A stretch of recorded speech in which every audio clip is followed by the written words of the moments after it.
السلام علیکم ورحمۃ اللہ وبرکاتہ۔ حضرت شب قدر یا آخری جمعہ میں کسی خاص نماز کے پڑھنے سے ذمے میں باقی قضا نمازیں ادا ہو جاتی ہیں، یہ سمجھنا کیسا ہے؟ سائل محمد پذیر الدین سعدی، اتر دیناج پور، بنگال۔ وعلیکم السلام ورحمۃ اللہ وبرکاتہ۔ یقیناً یہ سوال جو پیش کیا گیا ہے وقت کے لحاظ سے بہت ہی اہم ہے۔ بہت سارے لوگ یہ سمجھتے ہیں کہ شب قدر یا رمضان کے آخری جمعہ میں ایک مخصوص نماز ہے، اگر اسے ادا کر لیا جائے یا اسے پڑھ لیا جائے تو وہ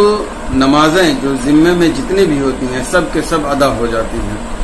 جس طرح کی سوچ رکھنا، اس طرح کی فکر رکھنا، یہ جہاں شریعت اسلامیہ کے خلاف ہے، وہیں پر اس بات پر بھی دلالت کرتا ہے کہ ہم قانون اور قانون اسلام کے فالو کرنے سے بہت ہی زیادہ غفلت برت رہے ہیں۔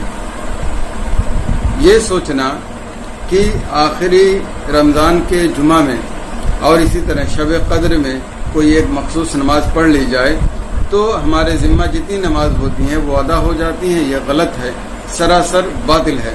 چنانچہ حضور صدر الشریعہ علیہ رحمت و رضوان فرماتے ہیں، قضائے عمری کی شب قدر یا اخیر جمعہ رمضان میں جماعت سے پڑھتے ہیں اور یہ سمجھتے ہیں کہ عمر بھر کی قضائیں اسی ایک نماز سے ادا ہو گئیں، یہ باطل محض ہے۔ حضور صدر الشریعہ بدر الطریقہ علامہ امجد علی علیہ رحمت و رضوان نے اپنی اس بات سے بالکل واضح کر دیا کہ اگر کوئی شخص یہ سمجھتا ہے کہ آخری جمعہ میں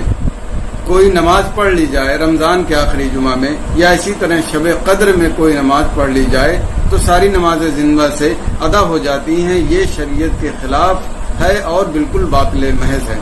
آپ دنیائی اعتبار سے سوچ لیں، اگر آپ کسی آدمی کے 1000 روپے باقی ہیں، 1000 روپے باقی ہیں اور آپ اس کو صرف 5 روپیہ دے دیں اور وہ صرف 5 روپے پہ راضی نہ ہو تو کیا 1000 جو آپ باقی تھے وہ آپ کے ذمے سے ساقط ہوگا؟ یقیناً ساقط نہیں ہوگا، بلا تمثیل۔ اسی طرح اگر آپ کے ذمے 10 20 50 100 نمازیں باقی ہیں اور آپ یہ سمجھتے ہیں کہ ہم ایک نماز شب قدر میں یا جمعہ کے رمضان کے آخری جمعہ میں ادا کر لیں گے تو ہمارے ذمے جتنی نمازیں باقی ہیں سب ساقط ہو جائیں گی، یہ غلط ہے، شریعت اسلامیہ کے بالکل خلاف ہے۔ ہم مسلمانوں کو اس طرح کی تساہلی نہیں کرنی چاہیے اور اس طرح کی باتوں پر اعتماد نہیں کرنا چاہیے،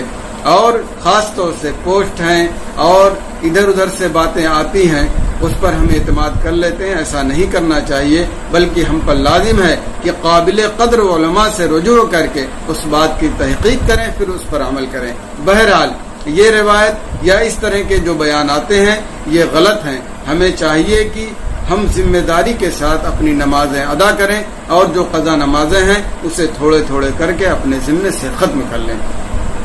اب بات قضا نماز کی ہے تو ہم یہاں پر اشارتاً یہ بھی بتا دیتے ہیں کہ ایک آدمی جس کے ذمے کئی نماز ہو وہ کیسے ادا کرے اور نیز تاخیر کرنے میں کیا کوئی جرم ہے یا نہیں۔ تو سب سے پہلے میں یہ بتا دوں کہ اگر کسی شخص کے ذمہ کئی نمازیں یا کثرت سے نمازیں باقی ہیں تو اس پر لازم اور ضروری ہے کہ جلد سے جلد وہ اسے ادا کر لے، لیکن اس ادا کرنے کا مطلب یہ نہیں ہے کہ وہ اپنی روزی روٹی چھوڑ دے، اپنے بچوں کی دیکھ بھال چھوڑ دے، بلکہ کہنے کا مطلب یہ ہے کہ ساری ذمہ داریوں کے ساتھ کافی وقت نکال کر کے جو اس کے ذمہ نمازیں ہیں اس کو جلد از جلد ادا کر دے تاکہ وہ اپنے فرض سے سبکدوش ہو جائے۔ دوسری بات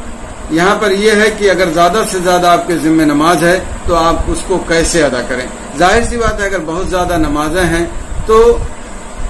اس کو اگر پورے اہتمام کے ساتھ پڑھا جائے تو کافی وقت لگے گا، اس لیے شریعت اسلامیہ نے اس میں کچھ اجازت رکھی ہے، آپ اس میں تخفیف کر سکتے ہیں۔ پورے دن کی کل 20 رکعتیں نماز ہوتی ہیں، آپ 4 رکعت کی نماز مثال کے طور پڑھ رہے ہیں تو آپ یہ تخفیف کر سکتے ہیں کہ سجدہ اور رکوع میں صرف ایک بار تسبیح کہیں،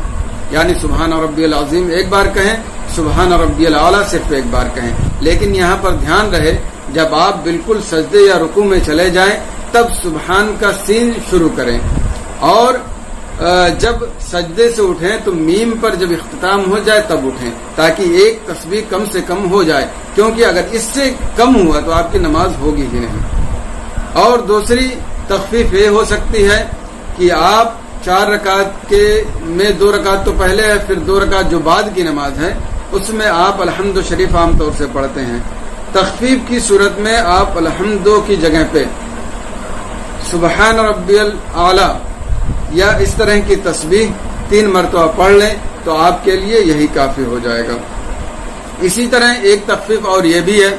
کہ درود شریف میں آپ کو پوری درود شریف پڑھنا ضروری نہیں ہے، بلکہ آپ اتنا پڑھ لیں اللہم صلی علی محمد وآلہ، بس اتنی پڑھ لیں گے درود شریف کافی ہو جائے گی۔ اسی طرح سے ایک تخفیف اور ہو سکتی ہے جب آپ وتر کی نماز پڑھیں گے، یہ یاد رکھیں کہ وتر کی نماز جو قضا ہوئی ہے اس کا بھی آپ کے ذمے ادا کرنا ضروری ہے، لہذا وتر کی نماز پڑھیں تو اس میں دعائے قنوت کی جگہ پر آپ رب اغفر لی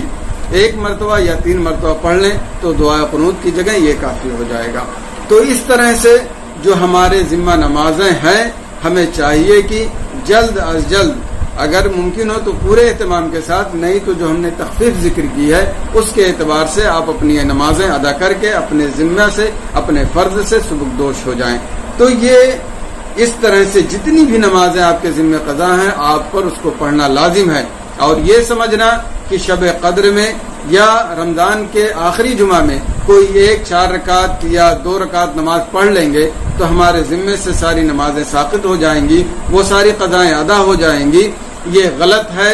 اور باطل ہے، اور اس طرح کا نظریہ اسلام میں نہیں پایا جاتا ہے۔ ہم مسلمانوں پر لازم اور ضروری ہے کہ قرآن و حدیث اور فقہاء کرام اور علماء محدثین نے جو ہمیں بتا دیا ہے ہم اسی کے اعتبار سے عمل کریں اور شریعت اسلامیہ کے مطابق ہی زندگی گزاریں۔ اللہ تبارک و تعالی ہمیں خرافات اور غلط روایات پر عمل کرنے سے بچائے، اور ہمارے ذمہ جتنی بھی نمازیں باقی ہیں انہیں جلد سے جلد ادا کرنے کی توفیق عطا فرمائے۔ آمین ثم آمین۔ السلام علیکم ورحمۃ اللہ وبرکاتہ۔